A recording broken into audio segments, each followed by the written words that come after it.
Welcome to Antarctica Did That For Me. We're a podcast for everyday people with a little adventure in their hearts. We're Keri and Cassa, and we've spent huge chunks of our time living and working in Antarctica. Welcome to a journey that changed our lives. We hope it will change yours too. Hey everyone, and welcome to Antarctica Did That For Me. I am sitting here with my co-host, Cassa Grant, and my name is Keri Nelson. We're really happy to be talking with you again this week. And this week, we're going to say this. Antarctica is a weird place, and it's populated by a lot of weirdos. And that means some weirdo things make their way to the bottom of the world all the time. And so today, we're going to talk about the weirdest things that we have personally brought to the ice and things that we know have been brought by other Antarcticans to the ice. Before we get really rolling, we have to say that this episode is brought to you by not just Cassa and not just Keri, but it's brought to you by many fellow Antarcticans who knocked it out of the park when we asked an Antarctican Facebook group for their input on this. They did not disappoint, Cassa. I was reading 280 comments from people and I was dying. What did you think when you read through that list? It was so funny. It just delighted me to the depths of my soul. I was sharing it with a mutual friend of ours. I was sharing it with my partner, and it just brought back so many great memories of so many awesome people. So I was really touched that people contributed that way. Antarcticans, you are hilarious. And the brains of the people who make their way to the bottom of the world, what we think to bring down there, crazy. I will have to say that I just recently was talking to a CNN reporter about an article that came out today. So check out this article about living on the bottom of the world. She interviewed some other Antarcticans from other stations, other programs, and those Antarcticans did not bring nearly the amount of stuff that American Antarcticans are bringing to the ice. So it's doable to have a season without bringing these things. But that's not the subject today. We're talking about things we did bring. Let's get into it. What are some crazy things that you have brought to the ice? Well, first, I think it's good to just give people a little bit of an overview of how it gets down there. So we have a luggage allowance, and it depends season to season. So there are things that we can bring in our packed luggage. And then there is an APO post office at McMurdo that we can actually have things shipped down. However, it takes a long time for them to get there. And we're discouraged from sending a whole bunch of stuff. Some of it can come down at various times. So that is how a lot of this stuff gets down there. In the distant past, people had even more access to larger amounts of stuff that could be shipped. So some big things came down when there was things that were actually coming down on a literal ship that came down once a year. So that's not how it is done now, but this is part of how some of this stuff gets down there. And then a lot of this stuff stays down there. So a lot of it's still floating around down there. So some of the weirdest things for me, I think, were aspirational things that were all about who I wanted to be and who I thought I would be on the ice. And then a lot of times I didn't use those things. But then sometimes I did use certain things. So I'm a big costume person. I did a lot of crafting stuff. So I always had my silver cape. I always had an excellent costume box. And I always had excessive amounts of crafting goods. So that was mostly what I was sending down. Costumes are so important. I mean, they really are. When I was thinking about structuring this episode and explaining what was like normal things versus what was weird things, I actually had costumes in the normal things category. I didn't think that was like an exceptional thing. Then I realized if you haven't gone to Antarctica, it would not occur to you that costumes are just like the right shampoo that you want to bring down. No, costumes are like breathing air down there. Everybody brings costumes. It's kind of a given. I don't know what it is about the place, but it's extremely inspiring. When you started getting into like why we bring those things down, there are a lot of reasons. Aspirational is absolutely part of it. Comfort is part of it. Anticipating future boredom that you think you might have. I'm going down to the bottom of the world. There's nothing going on down there. I'm going to be bored. I'm going to have to bring things. That's definitely something I thought, especially my first year, when I realized after that there was no way I was going to be bored or have time to do anything that I thought I was going to do in my head before I arrived there. But that's definitely a motivator of some of the things that come down. And, there's just the basics of like comfort foods or the kinds of toiletries you like, or, warm things that you like, or things like that. But those are basic things. We're not talking about the basic things now. We're talking about the exceptional things. The way we're going to do this is we're going to name a category, which we had a lot of suggestions come into us, or we've brought these things ourselves. We're going to award the best of that category that we heard and maybe mention a couple of other things we like. I'm going to let Cassa start us out with our awards of the weirdest things that came to the ice. Well, this one, again, is one that is very important to me, costumes. There's actually a place called Gear Issue that you can rent out certain costumes for big themed parties. But if you're really a connoisseur, you have to bring your own. So yes, I have brought silver go-go boots. Again, a lot of silver, I guess, now that I think about it. All of these kinds of things. It feels like space down there sometimes. So there's a lot of that theme going on. Mad Max costumes, these types of things.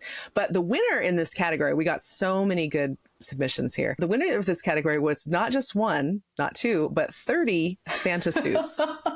Which later turned into something called Antarctica, which I actually did not experience. Keri, you got to experience that. So tell us about Antarctica. I definitely cannot claim credit for this. I've only been part of a couple of Antarcticas, and I do not believe the Antarctican who ended up with these 30 Santa and elf and maybe reindeer outfits brought these down herself, but they were sent to her by friends who knew she would put it to use. The gist of Antarctica was the costumes would come out. You'd round up just a whole gang of people who would be willing to put these suits on, and you'd just run all over station. You'd run everywhere. You'd go into the exercise room and do a few push-ups in your Santa suit, and then you'd run down to Hut Point and take some pictures by the cross, and maybe you would go and have a meal in the galley, and you would just try to do on a day off all of these Antarctica things and just take these pictures. And it was just about as great as you can imagine a bunch of Antarcticans running around the snowy continent in a bunch of Santa gear could be. Really fun.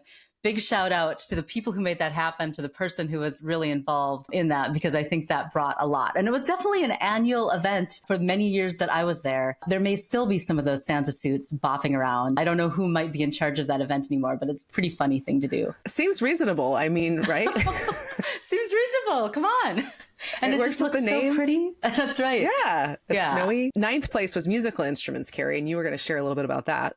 Yes. In ninth place, when I go to Antarctica, if weight allows, I bring musical instruments. I usually bring my own personal guitar because there are guitars on station, but when you have your own, you can just kind of play whenever you want to. And I've also in the past brought basically a desktop recording studio, which isn't as big as you think. It's really just like your computer, an audio interface, a good mic, and maybe a little keyboard. I have a suitcase that fits that little keyboard perfectly, which is why I travel with a hard-sided suitcase. But I realize now that's just scratching the tip of the iceberg, and the musical instruments that people somehow by hook or crook get down to the ice mentioned to us in this great group of Antarcticans who told us what they brought. People brought a bassoon, an oboe, violins, banjos, theremins. Somebody built this full-size vibraphone, which is like desk-sized, and they had that at the South Pole forever and ever. Big keyboards, but we have to pick a winner in all of these categories. So I'm going to say that the winner was that a friend of ours, a mutual friend, shipped down her own bagpipes to the ice, which she played on the ice and then later played in a bagpipe rock band off of the ice. But also, just mentioned, she would not have been the first person to bring bagpipes down to the ice. There's a very famous photo of one of the original Scottish delegates for the 1902, I think, Scottish delegation. You can look this up on the internet very easily. He's playing his bagpipes to a very indifferent penguin on the ice, but bagpipes are going to take my winner. Oh, I have to mention another friend shipped down two, not one, but two theremins to the ice. If you don't know what a theremin is, it's this metal pole that then makes weird synthy noises as you move your hand closer or further away. And I've been part of bands that have used that on the ice, and I've seen, those theremins get great use. So there's a whole orchestra down there. Very funny, very cool. I always think of like movies with like the stereotypical dorky guy who plays a theremin. And it makes me really happy that someone shipped that down. I had a friend on the ice one winter, and we had a ukulele keyboard band. It was just the two of us, but the name of the band was My Other Band as a Theremin. There was no theremin in that band, but they're pretty great. Okay, next category, Cassa, bring it in. Okay, so pets/mascots/things to cuddle. So yes, this is a little bit of a broad category, but it is very important. These are basically comfort items. Like, we're big kids, essentially. Yeah. We need to have our little binky and our teddy bear. But my favorites that I think that people talked about were a hand knitted Robert Plant doll. And if you don't know Led Zeppelin, then please just stop listening right now and go listen to like Led Zeppelin. Anyway, I'm a lifetime fan of Led Zeppelin. So I love that someone not only had a Robert Plant doll, but took the time to hand knit it. Like, thank you for that. That's love. Right up there. The honorable mention in this category has to go to a mutual friend of ours who has 2 life-size stuffed pet sheep. And that must have been a fun one to get down there. But she's had those for years. She keeps them down there. She goes back year after year, and they are just there keeping her company. So that is 8th what place. A cuddle. So 7th place. Yes. Yeah, what a cuddle. Well, there are some other kinds of pets that kind of make their way from season to season. They could be just stuffed animals. They could be life-size stuffed dogs, but they find their way around station. And there's always a home, even after those cuddly things have been abandoned on the ice. Somebody is always happy to find them, to help them, bring a little comfort. I worked for a long time in the station store at McMurdo. And for many winters, there are these little toy dogs that you can get, or cats, that you put batteries in them, and they're like the little stomach raises and lowers and it breathes, and the quote unquote fur on them is kind of realistic. I mean, it's still fake, but the amount of time, Cassa, that people would spend coming into the store to just stand at the desk and pet these breathing, quote unquote, breathing animals, like hours. People would stay in there for hours. The hunger is in us when we're down there for these living things. They're using this for senior citizens now too. If they're lonely, but they really aren't capable of taking care of a pet themselves, this is something that they're using to help people with loneliness and companionship in a way that's not going to be putting an animal in harm's way. Because again, we don't have animals down there that we can touch, generally speaking. And so it does get to be something that you miss. And especially if you are not in a relationship, but it's somebody who's a huggy, touchy person, you're not actually getting a lot of physical touch sometimes down there. So I totally get this one, actually. Yeah, I do too. Even when we were selling stuffed animals in the store, I would buy one for myself and I would cuddle it all night long. So it's so important. All right, moving on to the next category. This category is food and drink. And this is going to be a little bit of a future episode of just talking about comfort foods in Antarctica. So we're not going to delve too deeply into this one because this is a very important thing, as you can imagine, when you're far away from home. Thanks for everybody who suggested their favorite things. For my personal life, the very first winter that I was down in Antarctica, onions ran out in May, and we were going to be there till October. And I am just an onion fiend. I love fresh onions. So the next winter that I spent down there, I made weight allowance for 10 pounds of onions, which I stored in a coolish location on the ice. It's the most bizarre thing, but I did it. Like, what a stupid thing to do. But I ate fresh onions on my food, and people were always very like, where'd you get that? Where'd you get that? I'm like, I got a supply. I got a stash. But through our suggestions from other Antarcticans, I realized that, I wasn't even trying hard enough, because we've got a few winners in this category, which I think are funny. Somebody told us they shipped down 40 pounds of fresh produce to ferment for sauerkraut, which they then did over a period of months and made sauerkraut over the season. So I think that's pretty ambitious. We also had somebody, this is a pretty famous person, Rose McAdoo. You can look her up because she does really cool things with cake art and Antarctica cake art and science cake art. But she said she shipped down 6 pounds of fondant and cake decorating ingredients because she's an artist. That's her art. And she made very yummy things for people on the ice too. So I'm just going to mention that in the past, somebody has shipped down enough jello to fill the size of a kiddie pool. And this is just a verifiable fact. Why would you do that? I don't know. But I do believe that that amount of jello has appeared on the ice too. So those are some food and drink things. Cassa, I know this is an important thing in your heart too. So what are some of the things that were important for you to have on the ice during the winter that you'd ship to yourself food-wise? I don't drink coffee. I don't really drink caffeine that much. I am a loose leaf tea fancy lady, I guess. So that was always a big one for me. I always had like a lot of tea that I sent down. I was actually more into supplements and things like that. I don't know if this counts actually, but I was really concerned about the vitamins. And I mean, actually the sauerkraut one makes a lot of sense to me because it's like your biome and everything. And we weren't getting that kind of input as much as we would have liked, probably most of us anyway. I mean, I sound like such a hippie, but it's true. I was definitely thinking about what are my supplements I'm going to need, but mostly tea for me. I would maybe ship certain kinds of like, ramen noodles that I really like, that kind of thing. Actually, especially as I was down there longer, I just didn't do as much of that. But I wasn't somebody that was like a big foodie or anything like that either. So I was not very exciting in this category. It's pretty boring in this category. I felt like I shipped a lot of food things down, but then as the years went on, I too just realized I didn't need it as much as I thought I did. Like I would take a chocolate bar and I could make that last for months by just taking little bits of it. It was more of a psychological, it's there if you need it, more than I actually needed it, which, that's a big theme of this podcast in general, kind of looking at what you think you need and what you don't. But anyway, I'll just leave it at that. You can make a chocolate bar last a long time, but it's nice to have chocolate when you're far away from home. Yeah, exactly. Too. Yeah. Number 6 is the things that we brought to keep us from getting bored. This is a classic Finji or new guy thing. It really is. I mean, actually, it was throughout my seasons too, if I'm honest. Again, it comes back to that aspirational thing of like, I'm going to have so much time to learn how to paper mache life-sized dogs, or I don't know. I had all these aspirations of what I was going to get. I was going to get so bored. And the reality is that when you're down there, there's just so much going on. You're working 60 hours a week. There's a lot of cool people. You do not get bored. Not at all. And so that was really funny. And when I first started going down, we weren't doing like CDs or cassette tapes, but I was definitely a digital hoarder. So I always had a lot of hard drives, that kind of thing. We have a library of movies and things like that, and actual books, a book library as well. But there were people bringing down cassette tapes and CDs long times ago. But the winner that I really loved was someone sent down an entire box of textbooks that they didn't read in college with like the intent, I'll definitely read them in Antarctica.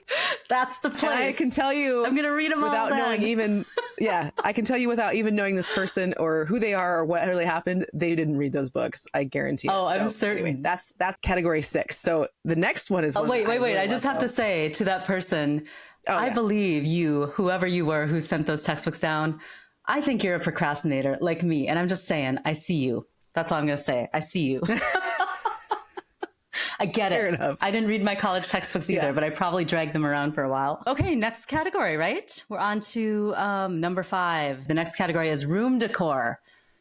People definitely bring things to decorate their rooms because especially in the winters in Antarctica, but this happens in the summer too. In the winter, in the American program, you're likely to get your own room, which is really a luxury on the continent. So then people have all sorts of stuff to do decorating. But we had a lot of things mentioned here, like somebody stepped down Afghan rugs, somebody stepped down like lots of blow up furniture. But I had to pick this one out, and this one kind of made my eyes pop. You are so much more creative people than me in what you'll ship down. Somebody told us that they used their entire weight allowance to ship down 80-year-old cedar shingles to line his bedroom walls. What? I find that amazing. I don't believe this is on station anymore, but I believe that was probably some sort of fire violation, but looks like nothing burned down. And I think that's amazing. Like, I just think that's, wow. I wasn't trying hard enough. That's what I think about that. Well, the thing that cracks me up about that one too is that the shingles would generally be on the outside of a house. Maybe not always, but they're like, no, they got to be inside of this like generic dorm room. The roof. This was a big category for me. I always shipped down. I was a very fabric focused decorator. I would just throw up huge fabric mural things on my walls just to make it feel and cover all the furniture and things. So it just felt more cozy to me. And then every year, I had kind of the same decor and it felt really comforting when I would come back in. It felt like it's home. Just creating that space for yourself. Yeah. That space for yourself where you can really relax and, recoup your energy because there's a lot of energy that you're expending down there. So it's really important, I think, for people to decorate their rooms in a way that's special for them. I'm just remembering, I think we had some mutual friends who did a whole climbing cave in their room. Were you down there that winter? Yes. I forgot about that till right now, but yeah, you got to make your home what feels good to you personally. It's important for morale, your own personal morale. All right. Well, I believe you're going to tell us about the next category. So sports and athletics. So we will cover this in other episodes as well, but there's a lot of activities that you can do sports-wise. But there was definitely a category of this that we saw. People were telling us all kinds of interesting things. It was actually a tie for the winner. So somebody talked about sending down a Zorb, which is one of those big clear plastic bubbles that you go into as a human and then roll around in it. I've never actually been in one of these. Have you? I've been in one that you like put over your head and run around and run into people, but I don't know if I've been in one of the ones that's like hamster wheel style. I think there's two kinds. Sounds amazing. Yes. Thank God there are two kinds. I mean, who would be able to live with only one kind of I know, sword? right? So, yeah, so that's one that got sent to Pole, and people loved it, and they used it in the gym. They have a big gym down there. The second item in the tie was unicycle. So again, she's getting mentioned twice actually in this episode, but our friend who brought the bagpipes also brought a unicycle because she had unicycled across the United States and is a very, as you can imagine, proficient unicycler. Yeah, that's right. Not just from that experience, from many years of practice. So those to me are just like chef's kiss of amazing so good athletic sports gear to bring down. And that's not the only unicycle. Like there have been more unicycles besides that one. I know there's at least one other, maybe two other unicycles bopping around the ice or that people have brought down. So I'm going to mention a couple other more, Cassa, because somebody brought down their aerialist stuff. I know lots of people who have brought down kiting stuff. Somebody brought a paraglider. I don't even... What? Like, where are you paragliding? Probably nowhere where anybody in charge could have seen you. But you know what I mean? Like, people are bringing athletic equipment that matters down there. Because again, this is like you're trying to have some semblance of what is normal for you, whatever that means. And again, Antarcticans are weirdos and I love us for it. So there are some like out there things that people bring down. But yeah, I wasn't trying hard enough at all in this category. Okay, number 3. This is a category where I feel like I was not trying to think hard enough because I think the things we're going to mention aren't actually that exceptional, but you know, it is a category of stuff that people bring down. You know, people mention different lotions and potions. For me, I always like to have different things that smelled different, you know, different scents of things for my mood day to day. That was important to me. I would bring down the kind of conditioner that would keep my hair nice and smooth in the way that I wanted to, that I couldn't find in the ice. But somebody, I guess our winner in this one, brought down a paraffin hand wax dip crockpot. And I don't even really understand this. Cassa, you brought this one up. So do you want to talk about this? Yes, I love to talk about this one because we used to have spa day. We started doing that, I think, in the winter of 13. I mean, other people I'm sure have done it, but we would take over a whole lounge. We would make this like spa evening for people, anybody who wanted to come. And it was awesome, actually. But somebody shipped one of these down. It's like it's like a crock pot, but it's for paraffin hand wax. And so you melt these bricks of hand wax in there. You dip your hand in, you let it sit in there for a minute and you pull it out. And then you have these weird like wax gloves. And what it does is it just really moisturizes your hands because I will not lie, like my first season in particular, my hands were cracking so badly before I learned how to take care of them a little bit better. And so it becomes like a real painful problem that a lot of people will have. And so I totally get why someone shipped this down. It just cracks me up. Like, oh, I better make sure I've got my like paraffin hand wax dip. And then of course I inherited it and used it for years. Especially down there, I found that when I'm wearing Carhartts and not steel-toed boots, but hard-toed boots every day and working with machines, and not that there's any masculine or feminine to that inherently, I just find that I want to express myself creatively in this kind of way as well. So it was always really important to me to bring down some of these things and enjoy them. I mean, I always had lots of makeup that I would play with. Right. Yeah, that's true. There are some people who are makeup artists actually and can do these amazing creations. And that's another personal care thing that people bring down. I know, and we're not doing this category justice because I'm just not being very creative about it. But, you know, we see you in all the wacky things that people bring down. All right, Cassa, you're in with the next category. Yes. So this one is about hobbies. So we talked a little bit about aspirational things as well, but also just the things that we do that we love to do and that are really, really fun. I'm a big crafter. We have a craft room down there that has lots of materials that the program buys and that you can share throughout the community. And actually, a lot of times you really need that stuff for repairing your gear or making sure that your clothes are still functional after 13 months down there in some cases. So my favorite in this category was there were a lot of sewing machines that came up. People were saying, oh, I needed my sewing machine. And that was great. And I love that because a lot of people do bring their own down, even though we have some public ones so that they can make sure that they really work really well and they're servicing them and that kind of thing. But my sister got a special sewing machine briefcase that is custom to the type of sewing machine that she has, it's a regular sewing machine. It's not like an industrial one or something.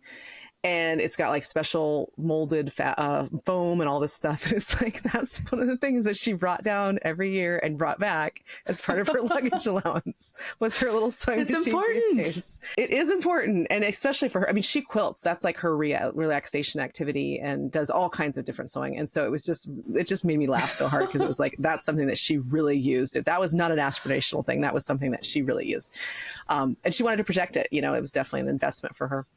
Another one that we we saw a lot of was like, well, my second favorite one was leather working gear. It's something I really hadn't considered. There's many, many things that people bring down, but people get really into leather working sometimes down there. And it's like so interesting to me. It feels like such a lost art, but you see like some really elaborate things. You were telling me about something that you bought that was super elaborate. Oh yeah, somebody made me this gorgeous leather guitar strap where he had carved a whole scene of McMurdo Station in it, from the plains to the uppercase storms to the mountains. It's just this whole vignette. He wanted to sell it to me for like $40. I'm like, Alan, I'm paying you a lot more money for this. It's this kind of thing I would pay hundreds of dollars for here out in the real world. I think I did give him a fair price on it, but I just blew me away how artistic he was. And he had picked up leatherworking on ice and made this thing I'll never see. It's so beautiful. I can't even believe how exceptional it is. So yeah, it's amazing what people do. I'll mention that people have they were telling me, when we asked that group, they were shipped whole computers down and electronics to tinker on. Somebody shipped down like actual wool to spin, like old timey, like spindly turning it. The hobbies that come down are just, they're so cool. I'm not trying hard enough again. Yeah. Okay, so have we run through quickly? We're already at half an hour, but we're going to keep going because we'll make this one a little bit longer. There's the last category, and we call this category etc., which is just the things that we can't even really quantify what they are. So I want to mention quickly a couple of things, and then we'll come in with our honorable mention and our winner, because I think the winner is a pretty good one. But a few of my just favorite off the cuff things where somebody sent down 3 pounds of receipts so they could do their taxes on ice, because of course you're cut off kind of from the reliable mail service in the winter. So I think that's a funny thing to bring down. One of those like inflatable kind of guys you see outside of a used car place that are like, yay, and the air goes up and just wave around. Hilarious thing to have on the ice. Gotta have one of those. Sure. Cassa, talk about the ones that we've sort of selected to be exceptional. Well, my favorites are the 100-pack of condoms. Good luck. Good luck, so sir. Maybe more, or again, lady. aspirational. Yes. Whoever that was. Yeah, someone was thinking that they were going to have a really fun season. And then maybe they brought 300 and they only did really well. And that was just the 100 pack. Yeah.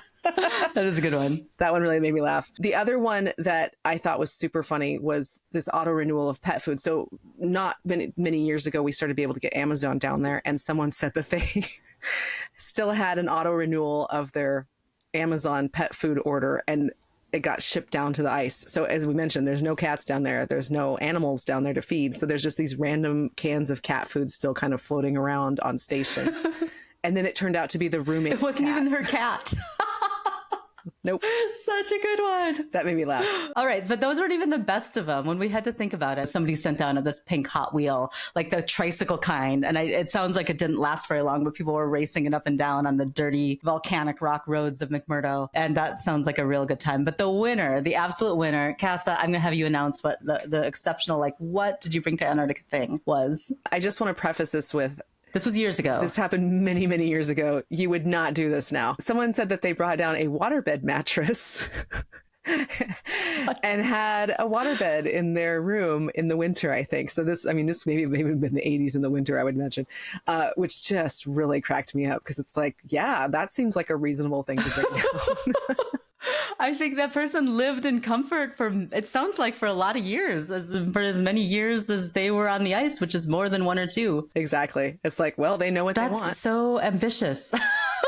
This doesn't even give the list of people who offered their suggestions. It doesn't even do it justice. This was just a few things that we pulled out, of our own brains and other people's brains. I just want to take it one step further and say there were mentions of many, many people who, for various reasons, showed up on the ice with nothing at all, including 2 or 3 people who mentioned they went to start their contract in actual flip-flops and shorts and just picked up their cold weather gear that was given out as part of being part of the program. And like we said, there's so much stuff, especially on the biggest station, McMurdo Station. They were able to fully clothe themselves, fully get all of their personal toiletries, all of it, and they didn't have to bring a thing. And all of these other Antarcticans that were just in this article that I was talking about, they didn't bring a lot either. So, there's different ways of going about bringing stuff to the ice. You don't have to bring all of the things, although I find it funnier when you do. So don't stop, Antarcticans.